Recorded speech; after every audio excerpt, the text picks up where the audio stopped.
Hello, this is Pam. Today I'm doing a live Q&A and I'll be answering all your questions about how we treat and how we recover from parasites. So the topic will be anything about parasites, whatever you'd like to ask me. And of course, what I'm going to share with you is for educational purposes. It is not intended to diagnose, treat, or mitigate any chronic disease. It's really to teach you some really important parts about what we have to consider when we're treating, building our game plan, how to know what kind of parasites, etc. But it's going to be based on the questions that you've asked me. So I've got a whole bunch of questions that came in, and I thank you for those questions. Before we get started, though, what I'd like to do is, first of all, share some amazing successes. I was brought to tears this week. We've had so many life-changing experiences that were sent in. And this is what I want to share with you, because it doesn't matter what I say. It doesn't matter what the science says. What matters is, does this really help people? Is treating parasites really the answer to recovering from multiple sclerosis and other chronic diseases? And the answer is absolutely. This is what has allowed me to live MS-free for over 30 years. It's 34 years now. But it's also allowed many other wellness champions to recover from incurable diseases. So what I'd like to do, first of all, is to first start with a few successes. And then I'm going to go to your questions. So if you're just joining, please go ahead and type your question in the question box, and I will get to that in a few minutes, because I do have a few other questions that came in. So time permitting, we will answer the questions first come, first serve. All right, so with respect to the successes, so every week we have students that are part of our program. It's called the Live Disease-Free program, and they are building their game plan to treat these parasites and recover from chronic disease. And so they're at various stages in the process, and so you're going to hear some successes of people that are just getting ready to treat, and some that are treating, and some that have treated and have become MS-free for many years. Actually, Melissa, 9 years now already. So the successes, and I'm going to keep the names anonymous because these are students that are in the program right now. The first student shared, I want to let you know that I am having more improvements. I can transfer much better from my wheelchair to my recliner or shower, etc. I almost never need help anymore. I'm standing for longer periods of time, and when I stand, I can stretch my legs because I can. My legs have been numb for about 3 to 4 years, from my thighs to my knees. I'm just going to make sure you guys are there. I don't see you yet. And I just want to make sure that there is no issues with the technology. Let me head over here. Yes, it looks like it's working, but it's not coming through. Let's see. All right, well, there we go. Yay. Sometimes there's a bit of a time lag. You guys are starting to show up there, so awesome. Okay, so I'm going to continue on with this amazing success. So this is a beautiful wellness champion, a lady who is recovering from MS. She's been in a wheelchair, and I want you to understand that this is going to give you hope, because many of us, we're quite disabled, and we're like, well, Pam, is this going to work for me because I'm so disabled? And so the answer, you'll be able to hear the answer by listening to their successes. So with this student, she is not even treating yet. She's getting ready to treat.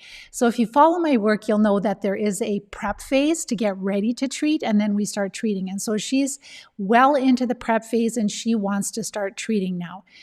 But she has had all these symptom improvements, and I'll just carry on. So she said that my legs have been numb for 3 to 4 years, from my thighs to my knees, and it felt like they were wrapped in plastic wrap and numb to about 1 inch or ½ an inch deep. That's gone. And from just under my knees to the beginning of my toes, it felt like I was wearing super tight rubber boots. Well, I've lost those boots, and now I feel like my calves and my feet are wrapped in plastic wrap, but not so tight. My toes are not numb at all. My feet used to be purple in the mornings and sometimes during the day. That has also changed. They're still a bit red, but so much better. I thank God once again for helping me find this program, and I thank your team for caring and for all the help. Then a couple of days later, her husband sent an email with a picture of her standing out of her wheelchair.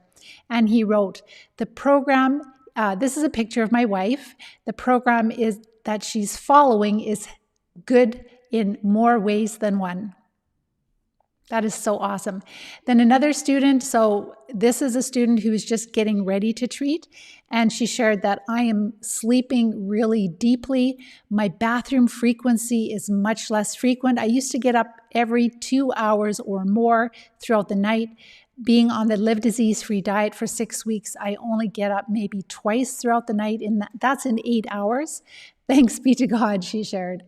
And then another student, greetings. I'm extremely grateful and feeling very blessed to have found the Live Disease-Free program. I have been following the diet for several weeks, and I started the oxidizing agent orally and doing enemas every other day. And I've noticed lessening of many symptoms. For example, the tingling in my feet is significantly less. Walking has been more stable. Balance is getting better.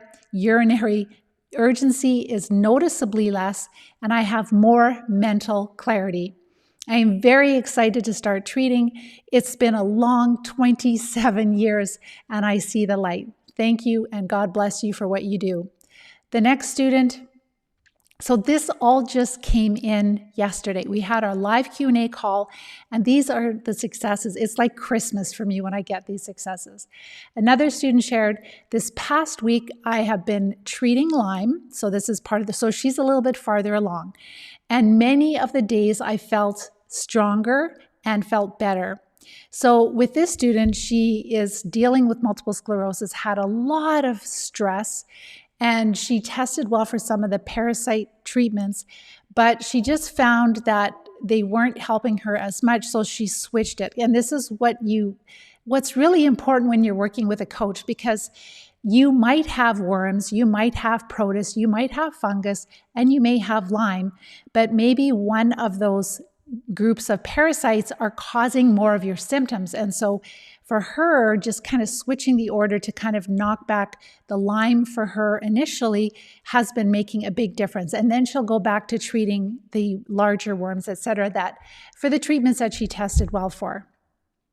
This next student shared, I just wanted to let you know that when I used to wake up, my joints would be so sore, but now since following the Live Disease-Free program diet, I know they're no longer sore. And she also had a prescription for medical marijuana that she used to use. She really needed it in the hot summer months. But now with the success she's having, again, this is just the prep phase, just getting ready to treat. She shared that I haven't had to use it at all because my legs no longer ache. I just can't wait to start treating. So in the Live Disease-Free plan, getting ready to treat the parasites is equally important to treating, because this makes us tolerate the treatments. It makes the treatments work better. It really increases our success when we have these parasitic infestations that cause chronic disease. The next student shared, I'm following the diet, I'm having daily bowel movements, I'm sleeping deeply. I have noticed that during my exercise routine, I have more stamina and I can work out for longer periods than an hour. Between doing my breath work, stretching, and exercising usually runs about 90 minutes. The next person shared, I've been feeling so much better, getting 8.5 to 9 hours of sleep each night. A lot of my students, before they start the plan, they're not sleeping. They're getting up throughout the night, having a hard time falling asleep, waking up throughout the night, urgency going to the bathroom. And so sleep is so important for healing. And when we're treating, before we start treating, we want to make sure that we have that support for our bladder, where we're having much less urgency. So that's one of the first symptoms that improve. And she shared, I wake up some mornings feeling pretty good, and I'm doing stretching in the morning, and I'm feeling a little stronger while I'm doing the stretches. And also it's easier to get from my chair. The next student shared, So she is not treating either yet. She's just getting ready. But she said, this past week, I've been feeling really good. I would say that all my symptoms are gone except for she still has some anxiety and a little bit of vision issues, basically eye floaters, and vision in the dark is impacted. But she hasn't started treating yet. And then another student recovering from MS. Most of these students are recovering from multiple sclerosis. And she shared that, so this last student here, let's see, yes, this is the last student I wanted to share that's in the program right now. And she is so happy because she slept the whole night, not needing to go to the bathroom once, slept all the way till 6 a.m. and noticing more energy this week again. She's been noticing every week that the person that works with her carrier, is noticing she has more strength and she's able to move her limbs better, which is so exciting. And of course, regular bowel movements, which is really important because we're having these parasites in our intestines and a lot of us are suffering with constipation. And so as that is improving, that's a really good sign. The next student I wanted to share, so this is a student that I'm going to be interviewing this week, and I'm going to be recording it, and I will be putting it up on our Live Disease Free website, also Live Disease Free YouTube, Facebook, and we will be putting it up on Rumble. So this student has been, John, I can say his name because he is given permission and he's going to be interviewed. John has been in a wheelchair for 22 years. And while he was following the prep phase of the Live Disease Free program, he's been able to come off of all his MS medication, blood pressure medication. He no longer has anemia. He's sleeping well. He no longer needs Botox injections for his bladder, no longer has bladder incontinence. He actually doesn't have any more bladder urgency. He's off all his bladder medication also. He's been able to turn down the sleep apnea machine, or the CPAP machine. He keeps turning it down. He will be off of it. Our students are able to get off of that also. He had osteoporosis. It's changed to osteopenia. This is just getting ready to treat. And he had regular bowel movements.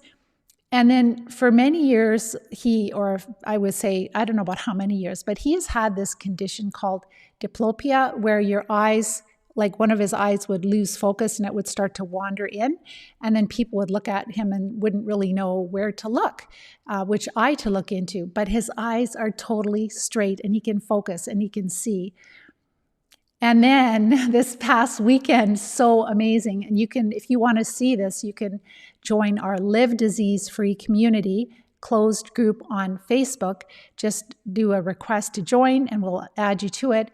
But he shared, I think, probably 5 or 7 pictures of himself this past weekend, what he was up to. So he shared, I am totally stoked that I got out of my wheelchair and I went surfing this past weekend.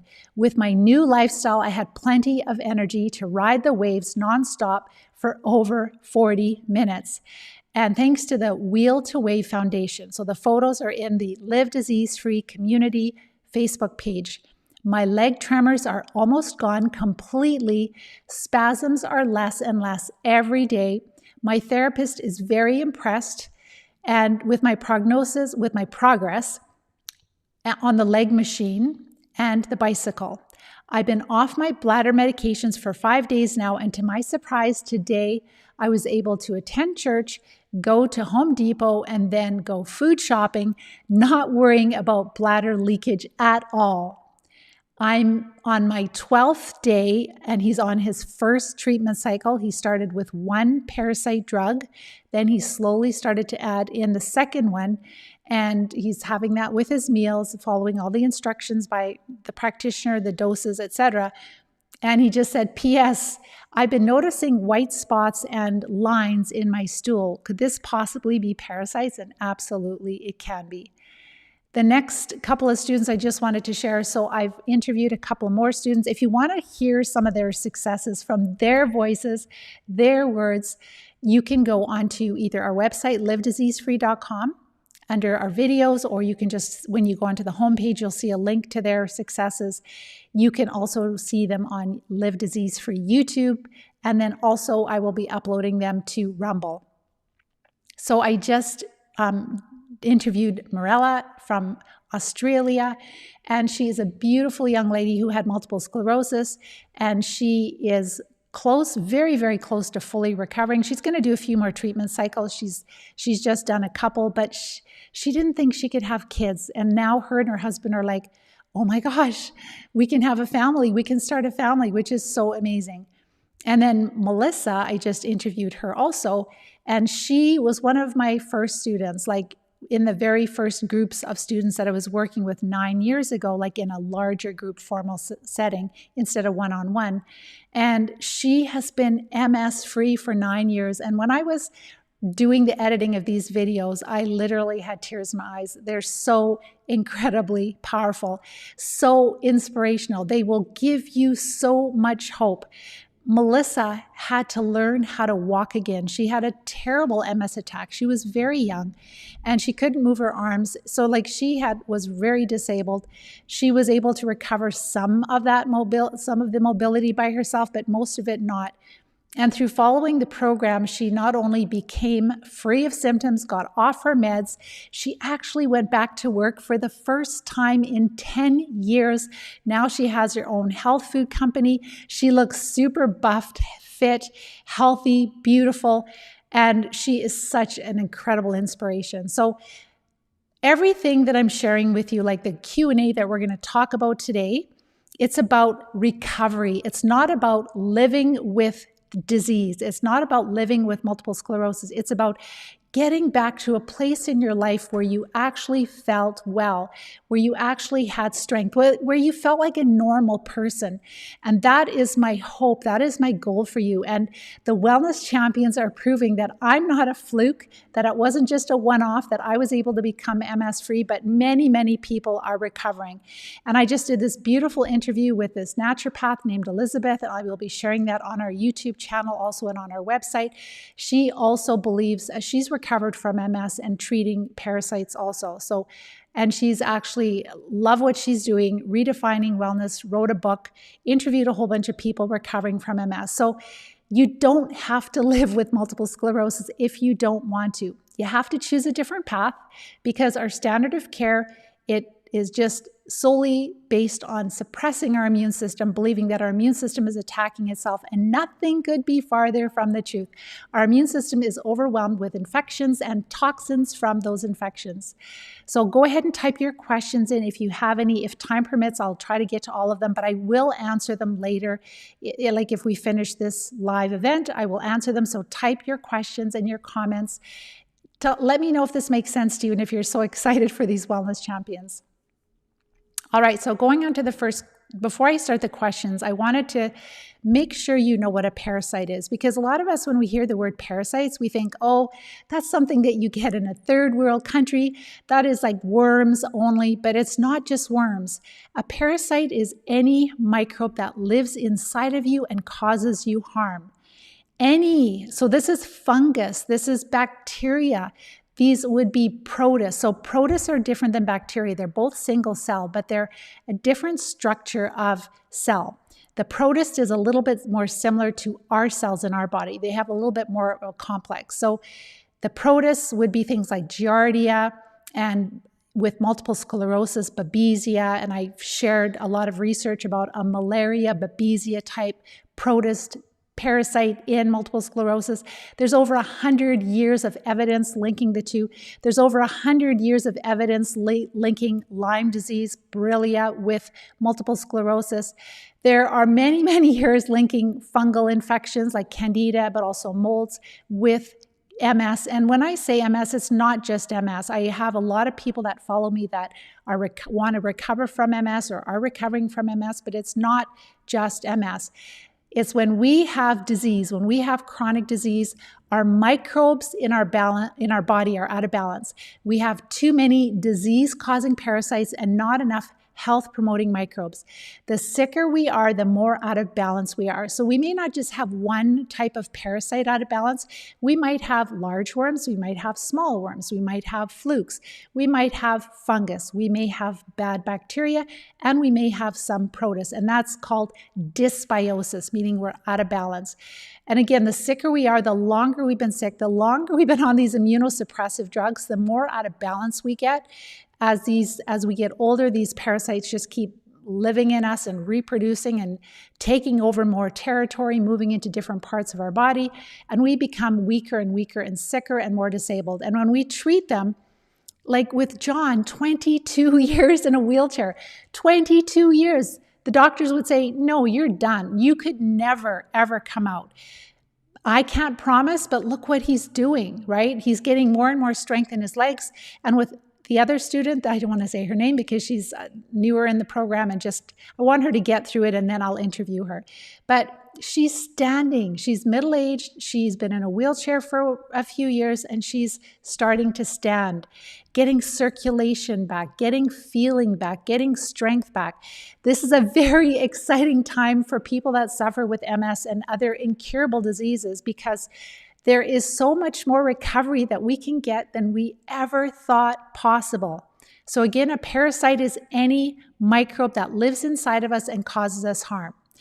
And we know that all diseases are inflammatory conditions.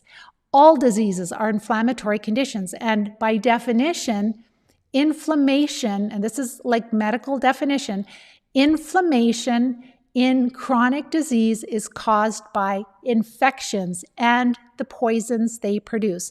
So when your doctor says, well, MS there's inflammation, we don't know why you have inflammation, correct them and say, well, I believe that by definition, your medical community knows and science knows that inflammation is caused by infection. That is definition, and I have no idea how this disconnection has happened, but it's so frustrating anyhow. So just know that when we have disease, we have inflammation, and the inflammation is really the war. Our immune system is fighting different types of parasites. And when we have chronic disease, we're really out of balance. So our immune system is not able to protect us and defend us anymore. It's overwhelmed. It's kind of like losing the war. That's what we end up when we have diseases like ALS, PLS, Parkinson's, cancer. We're kind of at the end of the road where our immune system is just overwhelmed. And we need to eat right. We need to exercise. If we can, if we're not too disabled, we need to live a healthy lifestyle. But if we don't treat these parasites, we will never recover. They don't go away with diet. They don't go away with exercise. And I was talking with that naturopath. She knows that very well herself. And it's so exciting. We're going to link up together. We're going to do some interviews together because it's just, there's so much resistance out there. And there's so much science that validates what we're saying. And there's so many people recovering by treating parasites. But there is so much resistance. The biggest resistance is money. There is no money in treating parasites. It's a very unprofitable venture for companies. So that's why they would much rather use these strong, expensive, immunosuppressive, patented pharmaceuticals that you have to take as long as your body will tolerate it for possibly the rest of your life. But they usually have to switch them up because we get terrible adverse effects. All right, so that is the first step. And I see you guys are all there. I know it took a couple of minutes for people to join in. There's always a time lag with the different platforms I'm using. So some of the questions. One question that people always ask me is, why doesn't my doctor know that parasites cause MS or whatever your disease is, arthritis, heart disease, inflammatory bowel, whatever? Our medical schools right now are heavily funded by pharmaceutical companies. And the pharmaceutical companies have adopted a way of treating where we are using these maintenance pharmaceuticals for all autoimmune, etc., where we have to take these medications for the rest of our life. So again, I'm not against drugs, using pharmaceuticals for a short term, for an emergency. They are life-changing at times. But I totally don't believe that taking these maintenance drugs for any type of autoimmune disease, they call it autoimmune, but really they're parasitic infections. I don't believe that that is the answer. It doesn't treat the immune system, the infections, but it suppresses the immune system. And then we are more susceptible to other parasites moving in, and we are weaker. So The reason that our doctors don't know about this is because they're not being taught about parasites in their medical schools. They are told that you can only get parasites if you travel to a third world country or an underdeveloped country. Parasites are not a problem. They're not present in developed countries. And nothing could be further from the truth. If parasites were not present in developed countries, then why do we have to deworm or treat our pets for parasites? Why? If we don't have parasites, why do we have to treat our agriculture, like our animals, our cattle, etc., our horses? Why do we have to treat them if parasites are not in our environment? So in one breath, with our doctors, they're telling them that there are no parasites in developed countries, they're not a problem. And then on the other hand, you can go to the CDC website and you can find, common parasite and problems in the US and in different developed countries, and how so many people are infected with parasites that don't even realize they are. So there's this disconnect between what our government agencies are saying online and what our doctors are learning in school. And that is really, really unfortunate, because that is keeping us stuck in this healthcare that is not helping us. It is hurting us. It's harming us terribly. So they don't believe that we have parasites. They're taught we don't. They don't have good tests. They have not been, they haven't learned the skill of identifying, recognizing. They don't know how to treat. They don't even know how to use parasite drugs. They would, if they feel that you've traveled to a third world country and maybe you've picked up malaria, they would send you to an infectious disease doctor. So right now we have this healthcare system where we have all of these specialized doctors. Healthcare has become very specialized and very compartmentalized, where honestly, one doctor could probably take care of most problems if they understood that infections were causing it, right? Because there's just a few simple things we need to do, and we do that in the Live Disease-Free program. So that's why our doctors, they're not getting this research. There is tons of evidence. There is lots of scientific evidence. Go to livediseasefree.com. In the main menu, there is evidence that MS is an infectious disease. Click on that. You'll see just a few, but quite a few studies linking MS and fungal infections, MS and Lyme disease, MS and parasites, and I will be adding in there MS and malaria type protist, etc. So that's there to give you some direction, to kind of say like, okay, so there is a lot. If you have a different disease, go online, go to Google and do a search for PubMed, P-U-B-M-E-D. And then when you get to PubMed, that is a medical database. And there you can just type in your disease. So maybe it's arthritis. So type in arthritis and infection, arthritis and parasites, arthritis and silent infections, arthritis and dysbiosis. And with each search, you will find many, many studies linking whatever your condition is with different types of infections. So this is the most heavily researched field in science today, really understanding how the microbes that live in our body impact us in health and in disease. And our doctors are not seeing this. They might hear rumors about our microbiome might be important, and that's about it, unfortunately. Second question, what evidence is there that parasites are causing my disease? So if you want to just think about MS, again, just go to livediseasefree.com. In the main menu, click on evidence that MS is an infectious disease, and then go down and look at just some of the evidence. And we've shared videos like of Dr. Alan McDonald, where he's found small worms in the central nervous system of every MS patient that he looked at. Again, 100 years of research about a malaria, Babesia type protist with MS. 100 years of research of Lyme, spirochetes in multiple sclerosis, many, many years of fungal infections in the central nervous system, even in the nucleus of brain cells in MS patients. So the evidence is all there. Please share it. That's why I have it there for you. So please share it with your practitioners. How do I figure out what types of parasites I have? So go ahead and type your questions, and I'm going to answer, if there's time permitting, I will answer them also. So how do I figure out what types of parasites I have?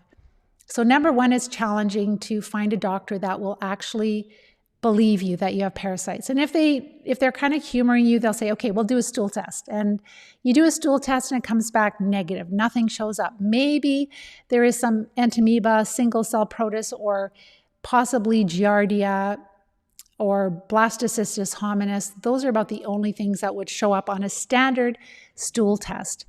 But I don't personally recommend, unless it's free, like in Canada, we can get a stool test done and it's not going to cost us any money. But if it's going to cost you money, I would save my money and I wouldn't bother wasting it on that, because you're not going to get meaningful information.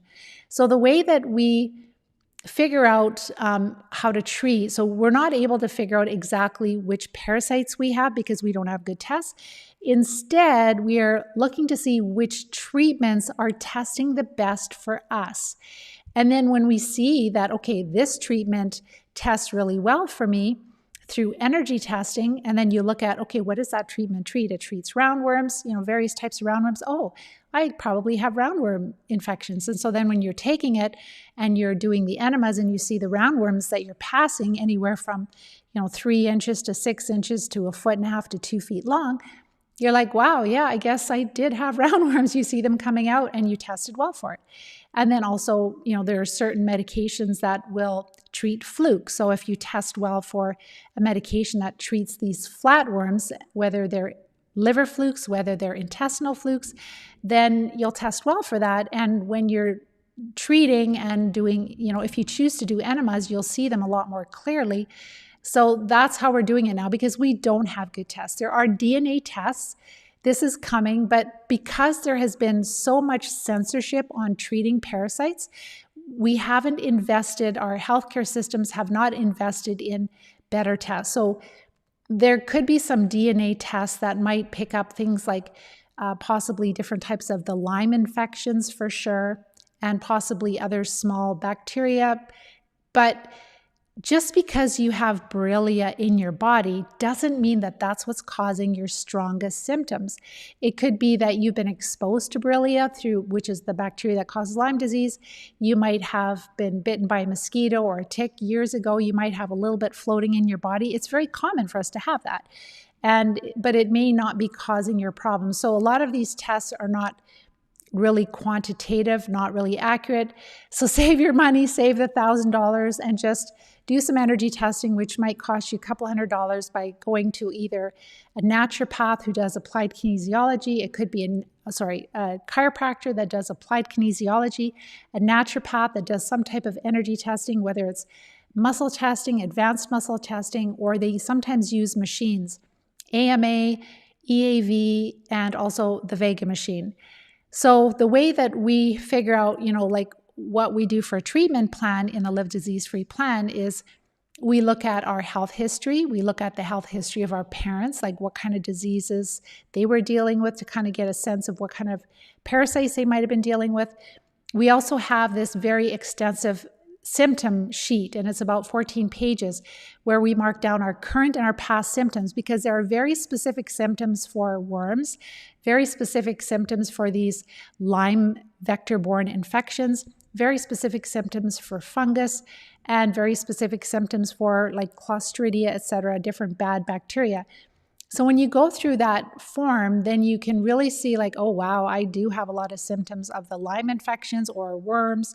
It looks like, or even the symptoms of having these nematodes in the central nervous system. So we know that when animals have those little roundworms in their central nervous system, they have very specific symptoms, identical to multiple sclerosis. So this really gives us clues. And then if it looks like we have roundworms and then we test well for parasite treatments that treat roundworms, and then if we're passing larger ones, in our stool, in the enemas, then all of that is like, yes, that all makes sense. So we've been doing this for at least 2 to 3 years with our Wellness Champion students. So we have a very good sense about like the drug treatments, how to take them safely, how to introduce them, how to layer the therapies. We'll talk more about that. But the next question is how to find a doctor to help me treat parasites. Now, this is the biggest challenge that we have right now, because again, most doctors don't believe that you have parasites and you can't convince them. But there are a small number of, let's say, general practitioners or nurse practitioners or functional medicine doctors that they believe that fungal infections could be a problem. They believe that Lyme infections can be a problem, but they don't have a lot of experience in treating parasites, the worms, and the protists, etc. That's a more rare skill to have for our practitioners. So then this is where, with our students, when they join the program, they, if they're working with a doctor, they have to respectfully guide their practitioner. And again, it's not saying, well, there's this girl, that has all these parasite treatments. No, it's like we work with pharmacists and with doctors. We have a practitioner members area for doctors that can look and see the protocols, can understand the rationale of what we're doing, why we're doing the research, all of that. And our goal is to really train up thousands of doctors. This is a skill that has been lost. Many years ago, doctors understood that parasites caused disease, and that skill has been lost. And our practitioners have been basically brainwashed to believe that parasites are not a problem and can't be a problem. So finding a doctor really, our students will use two different types of practitioners, one for writing prescriptions and one for doing the energy testing. Usually a doctor that does energy testing, they can't write prescriptions, and vice versa. What are the best treatments for parasites? I would be so thrilled if the parasite drugs just totally eradicated all the parasites and we're totally cured. But if you think about it, if you've had these symptoms and disease for a few years, these parasites, they move deep into your tissue. They live under biofilms. They produce thousands of eggs the worms can produce thousands of eggs in one day. So, and then too, the parasite drugs are toxic to our body and they're toxic to worms because they're all part of the animal kingdom, right? So this is all to do with like how we organize different microorganisms and plants and animals in Latin in biology. So there are similarities that will be toxic to these parasites, but will be toxic to us too. So we want to take just enough to treat the parasites, but not enough to hurt us. And so we have found the most success with the Live Disease-Free plan is, number one, decreasing the food to those parasites. They thrive on carbohydrates. That is their favorite food. So when you go really, really low carb, with the Live Disease-Free eating plan, you notice that the inflammation starts to go down. It's immune modulatory. You start to have a lot of symptom improvements because the parasites are not as active. They're not fat and happy. They're not getting full feed. They're not going to die, but they're definitely going to be slower, producing less toxins, and we have a lot of important inflammation reduction. The next step is to support the body. So before we start treating, we make sure that we're having daily bowel movements. We make sure we're sleeping well. We make sure we don't have mold in our home. And in our workplace, we make sure that we clean up the environment of the different EMF and RF and dirty electricity, EMF and RF radiation and dirty electricity. All of these things will help us to recover more quickly.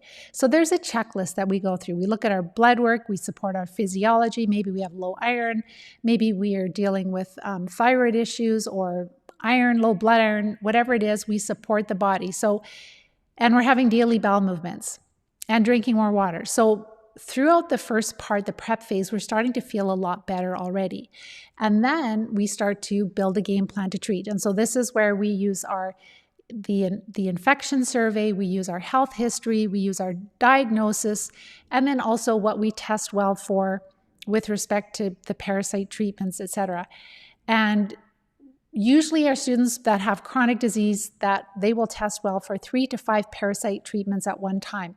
And I'm going to give you a list of parasite drugs, and they're in no particular order, and I want you to be really, really careful because the thing is that these are drugs and they can be harmful, and I'm only telling you the names of them so that maybe you're working with a doctor and you've heard this name and you can, ask to be energy tested for it. So there are different types of parasites, and I have no way of knowing what you have. And if you take the wrong parasite drug, it's not going to help you at all. So this again is for educational purposes. So some of our students have been energy tested for albendazole and mebendazole, So those are two that treat roundworms. There now is fenbendazole, which used to be only for animals, and now it is more for humans. It is okayed for humans, it is in pharmacies. And then there is thiabendazole, which is less commonly prescribed. It's a little bit more difficult to get. What else is there? Levomizole is another one, which is not available in the United States. So those are like 5 different roundworm type parasite treatments. And again, the albendazole will work more systemically. Mebendazole will work more just in your GI tract. So it depends on what you test well for, what kind of condition you're dealing with. There's also ivermectin, which is another one that treats, and there was a study that I did a live event about a study showing that it can be helpful for MS. They call it for different reasons. They always say that these parasite drugs, that they're modulating our immune system because our immune system has gone haywire, when in fact they're treating parasites. So then, yeah, our immune system would be more modulated, right, if we treat parasites. But again, not everyone tests well for ivermectin, right? And you have to be careful because it can cause visual disturbances. And so you have to know how to use it safely. You can't just take these things, and if you don't use enough, it's not going to be effective. If you use too much, you can hurt yourself, and there can be adverse effects. And you just don't want these parasites to become resistant to these treatments. Then there are, if we want to treat flukes, there's something called praziquantel or biltricide that has been more helpful for treating flukes. And there is also niclosamide for tapeworms. I'm trying to think if there's any other. Combantrin is also another one for roundworms. So these are just a few. So there's probably like about 10 different worm treatments for roundworms, flatworms, tapeworms that are tested for by different practitioners for our students. And then, so our students will normally be, they'll be energy tested. They might test well for 2 to 5 parasite treatments. They never take all 5 at the same time starting. They work with their practitioner, and they might take 2 or 3 at a time, introducing them one at a time as tolerated.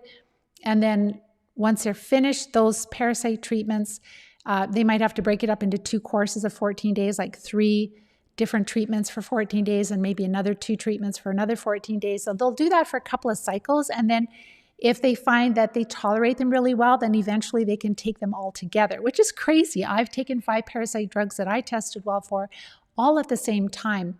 But I don't have MS, right? I did before, but I'm symptom-free, but I still have parasites. And I live in Canada, and I've never been able to treat parasites well until I learned this skill.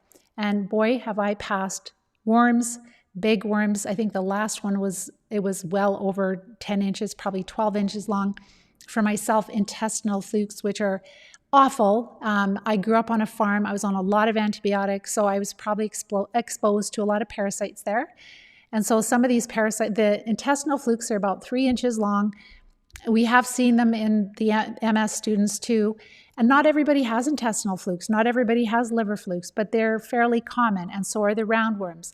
The babesia is super common, but that would be a different one. And so there's also Alinea, which is nitazoxanide, which will treat some of the smaller parasites, the protists. Not all of them though. And this is why you need to be energy tested, because the babesia ones would be more like following malaria treatments, whereas Giardia type parasites might be better treated with Alinea, etc. And Alinea is it's a very popular parasite treatment with different integrative practitioners. It has quite a wide, broad treatment that it will treat different types of parasites, immune modulatory. But again, none of these are all drugs. They all have an LD50. They're all toxic, right? If you take too much of it, you only use them for short term. They're tolerated really well. If you test well for them, you use them for short term, and you're just like pulsing to treat the parasites over multiple cycles, right? You want to treat and then take a break and allow the eggs to hatch, allow them to creep out of their hiding places, hit them again, until you're at least a couple of cycles past where you're symptom-free. So if you're symptom-free, treat for at least another couple of cycles. This is for people that have chronic disease. All right, so when do you start noticing symptom improvements? The prep phase. We start noticing by changing your diet within 7 to 10 days, you should notice a significant improvement if your carbs are low enough, a significant improvement in your bladder function, then you're sleeping better, then you have more energy, then you're feeling better, you're less depressed. We notice just even in the prep phase, you heard like what John, all the things he noticed, like just with the diet. So he took a little bit longer getting the practitioner, but he kept improving and improving, right? So you should be noticing symptom improvements every week if you are following the steps, and this is a very part-time effort. Which parasites cause MS? So what we see consistently and what has been showing up in research is that Candida is definitely present, the fungus Candida. Aspergillus, the mold, is very common. There could be other types of fungi, but those two definitely are like showing up on different with their students. And then also the roundworms. So not all students, but a lot of students have large roundworms, and they could be anywhere from 6 inches to 1.5 feet long. And we've seen a lot of worms that are really big. And they may not be causing all of our symptoms. They may not be causing all of the MS symptoms, but they infect us with the microbes, the parasites that live inside of them. We know that those small worms in the central nervous system that Dr. Alan McDonald discovered, if you listen to my presentation, you'll see that they lit up with green, which indicates the genetic material, the DNA of Borrelia. So they're bringing Lyme disease into our central nervous system. So we know that Borrelia, like the Lyme infection, I've talked about that. I've done videos on that. Watch that. It's mind-boggling. Even the MS Society, they're like, well, people that have Lyme disease and MS, they have very similar symptoms. They have very similar MRI and lumbar puncture. They have almost everything is the same, except when you treat Lyme disease with antibiotics, often or sometimes it works, but with MS, it doesn't. But with chronic Lyme, just taking antibiotics doesn't work either. So I believe that the Lyme infections are very, very common in multiple sclerosis and probably one of the major infections that are causing MS, but not just MS, but other neurological diseases.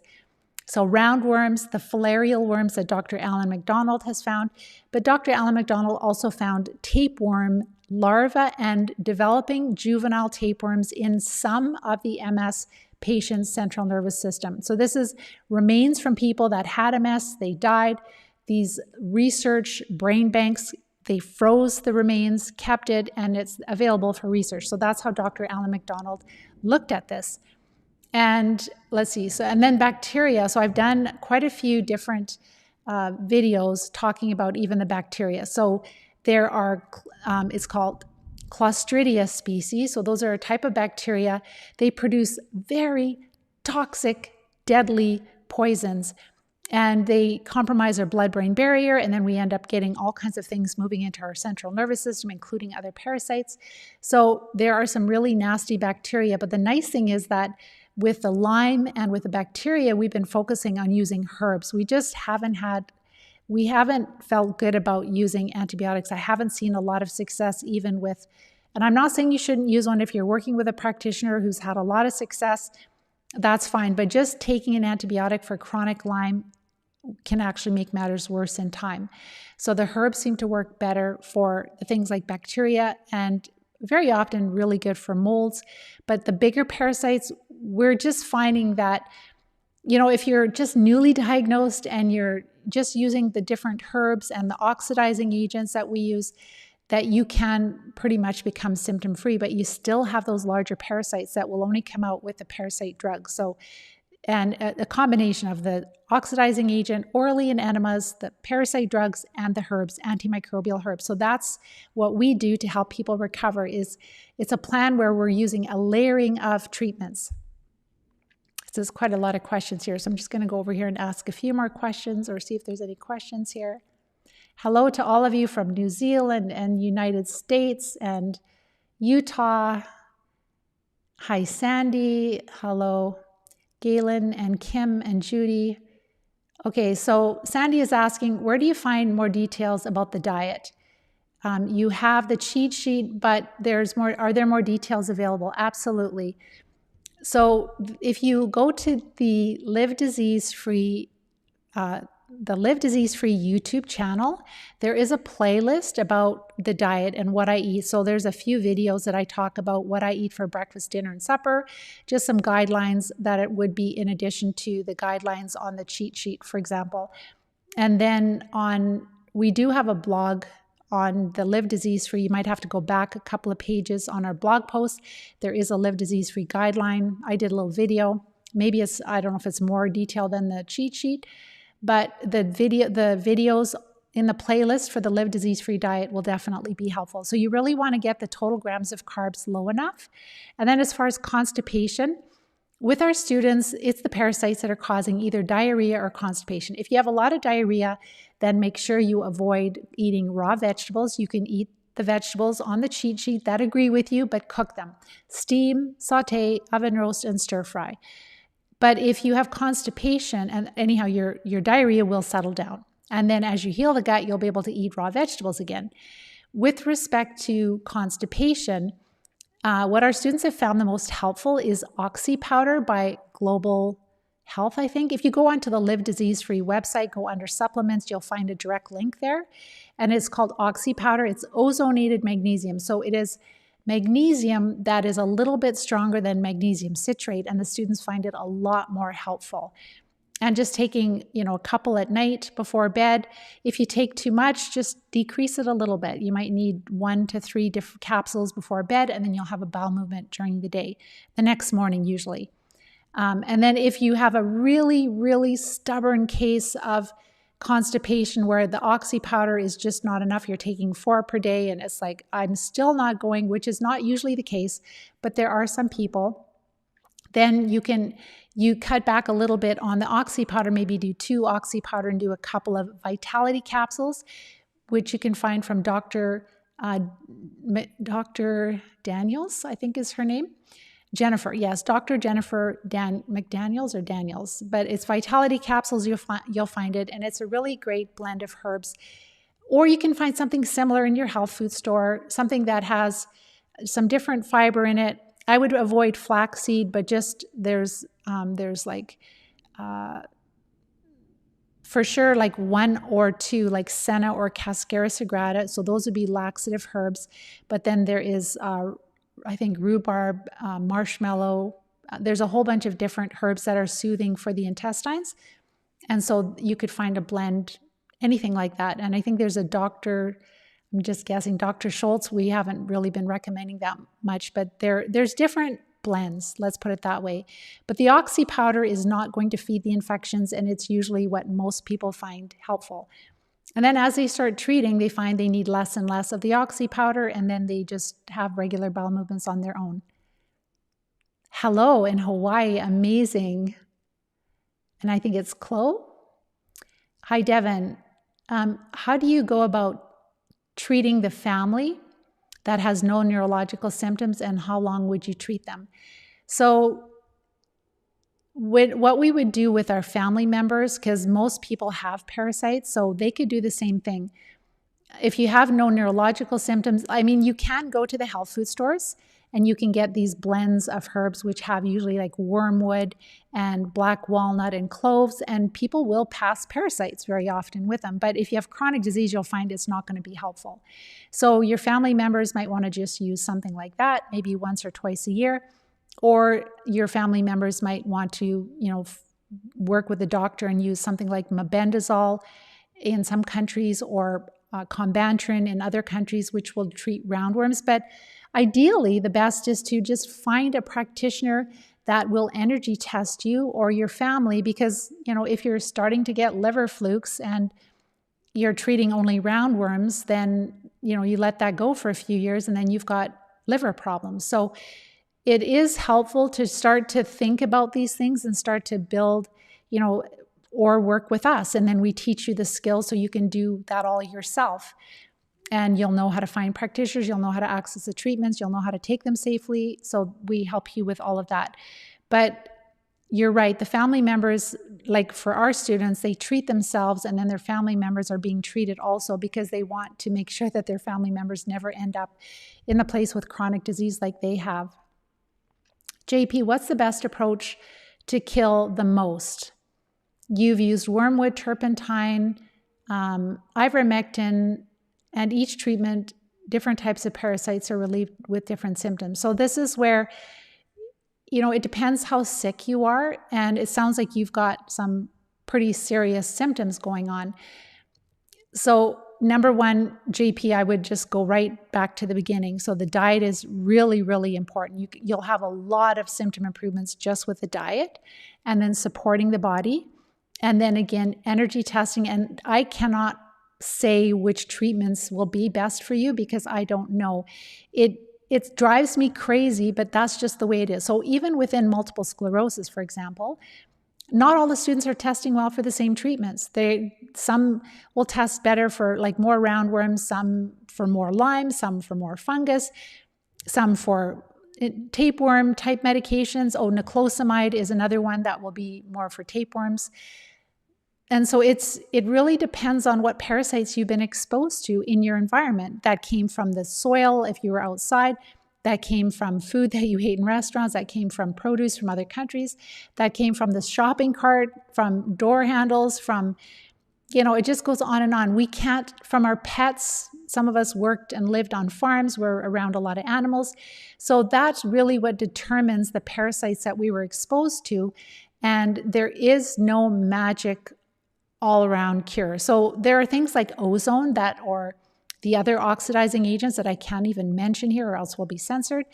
But those treatments, they're pretty strong. So if you do ozone treatments, IV ozone treatments, or you do rectal insufflation, it's only going to reach a small area and it's not going to get all the parasites. So this is where and I am going to move off of this platform and move on to another platform where I can be a little bit more honest, because there's more things I'd like to share with you, but I cannot share them here because it's so heavily censored. So again, it's really, even with all my students, being energy tested is really helpful. And it's not hard to find somebody to energy test you. We have students in India and Kuwait and Greece, and those countries might be a little bit more difficult, but if you live in the United States, in Australia, New Zealand, Canada, all over the UK, Europe, most countries, you can find practitioners that do some type of energy testing, and that will be your best bet, because otherwise you're going to be just floundering. It sounds like you are floundering, just trying different things, throwing mud at the wall and feeling better, feeling worse, and you don't have enough experience. So you're missing the prep phase. I would assume you're not doing the prep phase, and that is vital for your success, long-term success, and then really honing in on what are the best treatments for you. And that's what we will help you do if you need help. Louise, you've read that certain enzymes can help MS. So sure, you can take serrapeptase, you can take bromelain, but again, it's like, what is your goal? Is your goal to recover? Is your goal to get your health back, to have to live a normal life? Like what Melissa said, it's like freedom. Is that what your goal is? If your goal is just to, take a few vitamins here or some supplements there, you're still going to become more and more disabled over time. You got to get those parasites out of your body. So you can take the enzymes, but it's not really going to make much of a difference for you. So they are really attacking my muscles every day and I'm getting weaker. So would they be in my spinal cord or brain? Yes, the lesions that are in our spinal cord and in our brain, those are pockets of inflammation. And what I tell you that inflammation was? Pockets of infection. Absolutely. But just be aware that we have students that have been quite disabled. Like, for example, Terry Kiley, she was in a scooter for 8 years. In 3 months, she was able to get out of her scooter using crutches. She was able to get off all her MS meds. And then she ended up going back to her neurologist a few months later. She'd been off of her meds for months. And she did an MRI. She still had lesions, but she had no, I would say pretty much hugely fully recovered. Walking, being able to do everything, hot baths, taking care of her animals, like just living a life again, right? So the base camp of the parasites, the largest concentration of the parasites is in your intestines. And then they move out. They move into your blood. They move into your organs. They move into the central nervous system. So yes, we do have lesions. We have pockets of infection, but you may become close to being symptom-free even if you still have those lesions. Be aware that people over 50 have those lesions that don't have MS, people that have Crohn's disease, people that have autism, they can have these lesions. So it's not just an MS thing. Can they heal if we treat parasites well enough? Yes, they can. And should we try to work towards healing them? I think that's a really great idea. But just be aware that there are a lot of people that still become completely symptom-free and could potentially have a couple of lesions left, and they're living MS-free for years. Besides methotrexate, 2.5 milligrams, so psoriasis, just so you know, is also caused by parasites and is how rheumatoid found parasites in the 18th blood slide. You haven't used Copaxone injection due to the affordability since methotrexate. So please be aware that methotrexate is a very strong immunosuppressive drug, which will make you weaker in time. So sometimes, like, suppressing your soldiers is not a good thing, because then the infection just takes over more quickly. Other infections move in. So although, like, Copaxone, according to the Cochrane Library, looking back over 18 or 20 plus years of using Copaxone, looking at well-done studies, they found no significant benefit of taking Copaxone for patients. And all of the MS drugs, they're all the same. They're disease-modifying drugs. They're suppressing your immune system.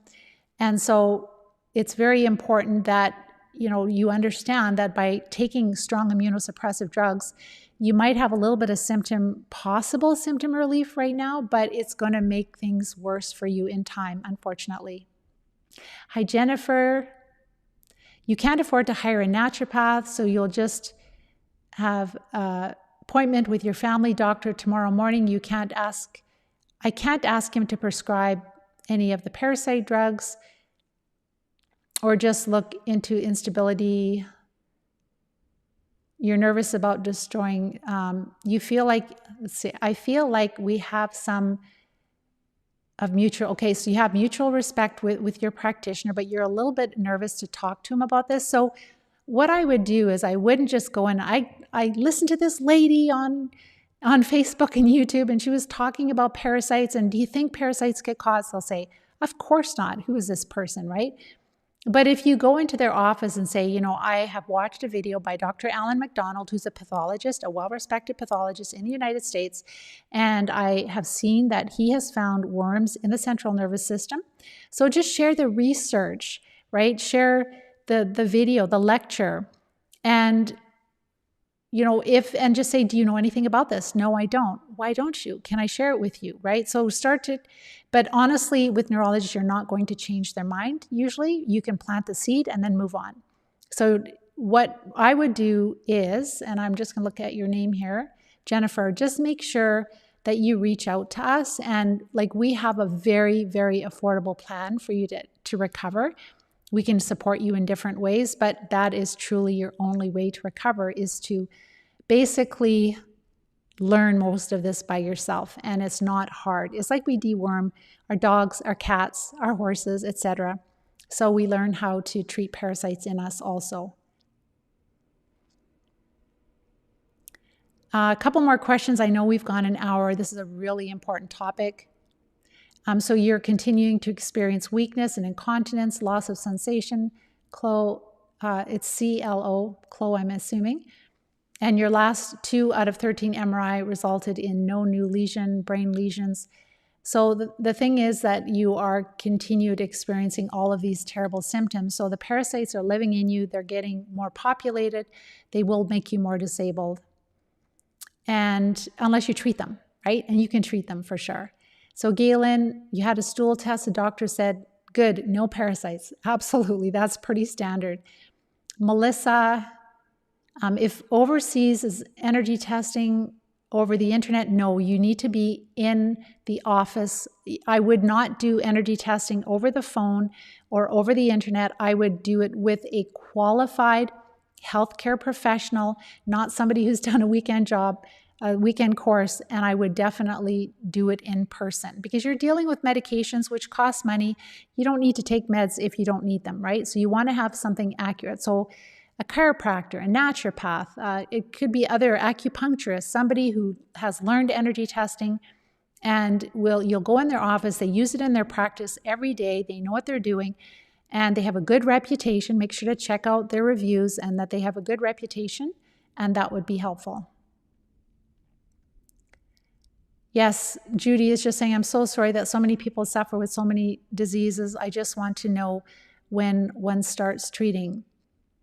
So somebody will start treating when they are following the diet well enough and supporting the body so they're feeling a lot better. So the carbs are low enough that they've had a lot of symptom improvements. They're having daily bowel movements. They're sleeping at least 8 hours a night. They've looked at their blood work. They're supporting their blood work, their physiology. They don't have mold in their home and in their workplace, and they've really mitigated the wireless radiation. Then they start treating. And that has been a game changer.